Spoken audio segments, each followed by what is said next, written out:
Hoy vamos a empezar con una recomendación. Estuve esta vez de invitado en un podcast, el podcast de Luis del Valle, de programarfacil.com, comentando la tecnología detrás de los coches autónomos, todo el pasado, todo el futuro, cómo van a cambiar no solo las ciudades, sino las sociedades, cómo nos van a afectar a nuestro día a día. Es un podcast que grabamos hace unas semanas, lo ha publicado ahora y yo creo que merece la pena escucharlo. Creo que la conversación con Luis ha sido bastante interesante, bastante productiva y creo que os puede interesar a muchos. Algunos ya me habéis contestado esta mañana a la newsletter diciendo que les había parecido interesante, me alegra mucho. Y simplemente eso, os voy a dejar todos los enlaces para que podáis escucharlo desde la web o desde iTunes, desde Spreaker, donde queráis. Hoy, sin embargo, en el podcast me voy a centrar en una cosa que quería comentar desde hace varios días ya, y es el tema de la diversidad de las empresas tecnológicas y tal. Todo viene porque desde hace varios días el Ejecutivo estadounidense, a través del Departamento de Trabajo o del Ministerio de Trabajo, como lo queramos decir, realiza diversos análisis de las empresas que tiene como contratista, es decir, empresas que hacen algún tipo de trabajo para el gobierno estadounidense. Bien, en uno de estos últimos análisis rutinario, que se hacen constantemente, encontró, entre comillas, disparidades sistemáticas en los salarios de los empleados de Google o de Alphabet, dependiendo de su sexo. Es decir, en este caso encontró, como no es sorpresa, que las mujeres dentro de la empresa, dentro de las mismas posiciones laborales, tienen unos sueldos inferiores. No he visto ningún tipo de datos que digan, pues es un 14% o es un 15% o es un 30% menos. Simplemente que ha elevado esta queja y la está llevando dentro de los juzgados de San Francisco. Bien, la compañía Alphabet dice que nanay, que naranjas de la China, y que les espera en el juzgado que los datos que dice, pues que ellos son bastante estrictos en sus labores de recursos humanos y que no hay este tipo de discriminaciones. Y hasta aquí algo normal. Veremos cuáles son los datos, quién tiene razón. Obviamente Google puede contratar a las personas que quiera, pero el Departamento de Trabajo de Estados Unidos se rige por unas normativas que dicen que no puede tener a contratistas que empleen este tipo de tácticas laborales, por decirlo así. Ok, perfecto. Entonces me he ido a Blendor, que es una startup bastante reciente que analiza los datos de diversidad de los empleados, las ejecutivas y las juntas de directivos de empresas de Silicon Valley, y el último análisis dice que Google tiene una nota de 69 sobre 100 en diversidad. Es una nota que por sí sola no dice mucho. 69 de 100, ¿qué puede significar? ¿No? Pues ahí os dejo los enlaces para que veáis qué significa todo. Pues el porcentaje de minorías étnicas que están en el empleo, el porcentaje de minorías étnicas o de mujeres y de hombres que acceden a puestos de jefes intermedios o que están dentro de la ejecutiva o que están dentro de la directiva, etc. El ranking, eso sí, está liderado por Hewlett Packard, que tiene un 87 sobre 100, y también tiene otras compañías dentro del ranking como Apple, por ejemplo, que tiene un 80, Microsoft un 77, Twitter un 64, ya por debajo de Google, y Facebook un 60 sobre 100.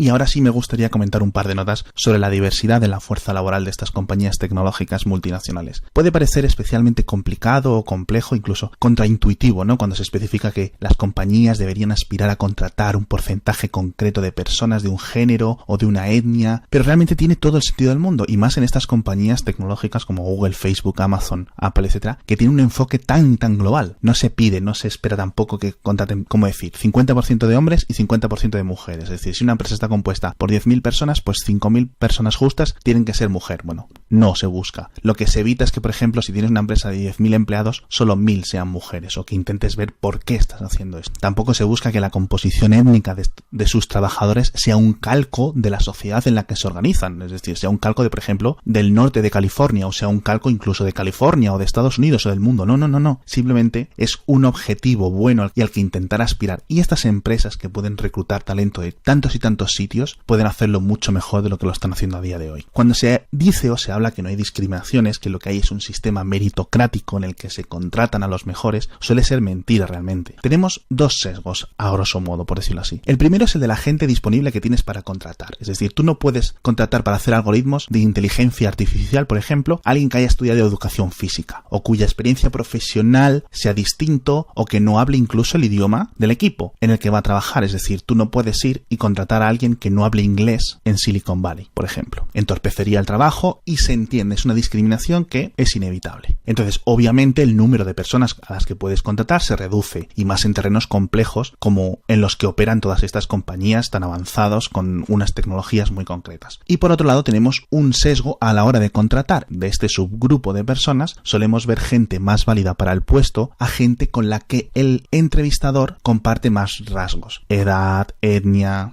idioma, idiomas, lugar de origen, la forma de vestir, la forma de pensar, la forma de ver la vida, un montón de sesgos más o menos obvios a los que pensamos que los tenemos más o menos superados, pero recordemos que no hay nadie 100% tolerantes, somos humanos al fin y al cabo, ¿no? Y estos sesgos más o menos sutiles están ahí. Dicho de otra forma, la meritocracia sale por la ventana cuando por la puerta de la entrevista entra alguien que se parece mucho al entrevistador. Entonces, estos dos sesgos se van retroalimentando y las empresas acaban tendiendo a contratar el mismo tipo de personas, de tal forma que podéis ver equipos de empresas tecnológicas, tanto en Madrid como en Barcelona, como en Silicon Valley, como en Londres, compuestos por clones a nivel social. Tú les ves salir a la hora de comer y ves a gente del mismo rango de edad, con filosofías de ver la vida similar, etc. Por eso es por lo que se necesitan equipos fuertes de recursos humanos que establezcan protecciones y que eviten que esto ocurra, que eviten que un tipo de personas solo se centre en contratar a gente que se parece mucho a sí misma. Y este problema no solo se queda en la contratación, claro, también ocurre a la hora de valorar los salarios y durante la promoción de los trabajadores, a la hora de decidir nuevos jefes, nuevos directivos, a los ejecutivos, a la hora de aceptar nuevos miembros en la junta de directores, etc. Va mucho más allá. Entonces, en Silicon Valley esto pasa también incluso entre los inversores, que son más propensos a dar dinero a fundadores con los que comparten rasgos, con los que comparten identidades.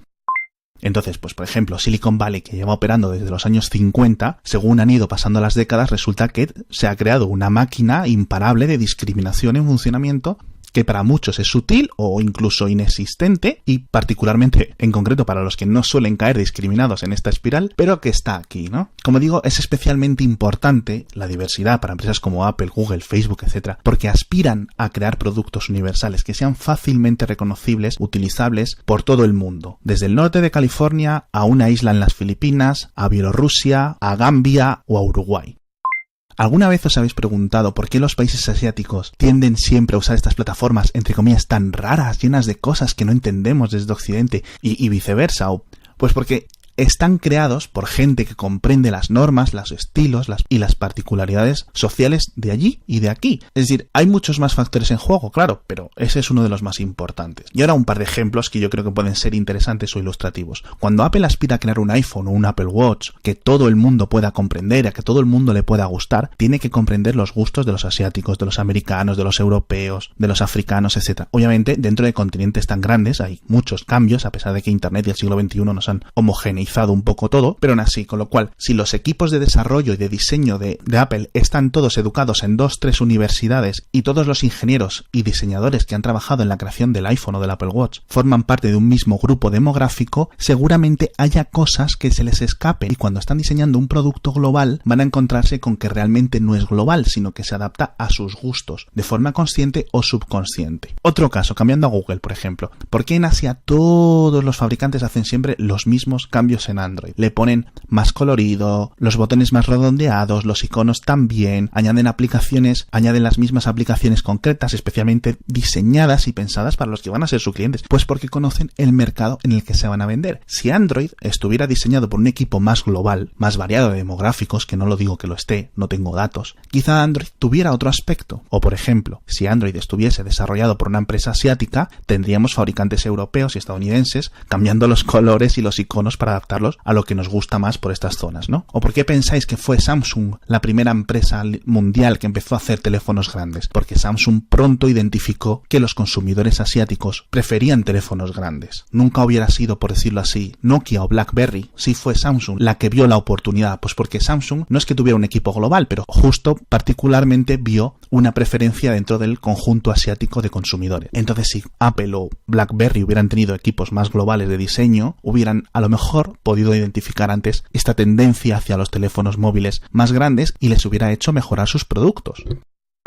Como veis, es importante, es muy importante contar con empresas tecnológicas diversas en su fuerza laboral porque son, a día de hoy, la punta de lanza de la humanidad. Son las empresas más globales, las que más crecen y las que más influencia tienen. Y si todo lo que producen, todo lo que hacen, sigue estando diseñados por los mismos chavales de 25 o 35 años, blancos en su mayoría, o blancos y asiáticos de clase media y media alta, que han ido más o menos a las mismas universidades, que tienen una filosofía de vida similar, vamos a obtener peores productos y servicios, o vamos a obtener productos y servicios que no se adapten tan bien al resto de la humanidad como podrían estarlo. Una pregunta, ¿creéis que Facebook habría sido igual de haber sido fundado por una mujer negra, por ejemplo? ¿O que incluso una mujer negra habría tenido la misma capacidad de conseguir inversores y socios que Mark Zuckerberg? y que en caso de haber conseguido financiación para seguir creando Facebook, etcétera, ¿hubiera contratado a los mismos empleados? La respuesta claramente es que Facebook habría sido una empresa muy distinta. Y cuando creas una industria entera que da vueltas alrededor de un tipo de personas concretas, obtienes algo como Silicon Valley, que con sus problemas y sus virtudes, pero que siempre busca solucionar problemas que afectan principalmente a ese tipo de personas. ¿O por qué creéis que hay tantas startups de llevar comida a domicilio o de enviar mensajes con pegatinas? Porque son, entre comillas, problemas que afectan a este grupo de personas o que este grupo de personas necesita haber solucionado. Como veis, esto de la diversidad es un problema importante a ser solucionado, es un problema que explica muchas de las dinámicas de negocios y de tecnología que se van creando y estableciendo en todo el mundo, y que afecta a los productos, a las plataformas y a los servicios que todos usamos, que provienen de allí y de tantas otras industrias, y que por lo menos merece la pena tenerlos identificados y ver por qué es importante cambiarlos y mejorarlos.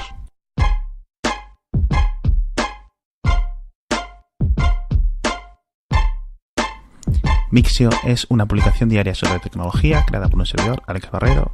Suscríbete en mix.io y recibe todas las mañanas un correo electrónico con los mejores enlaces tecnológicos del día.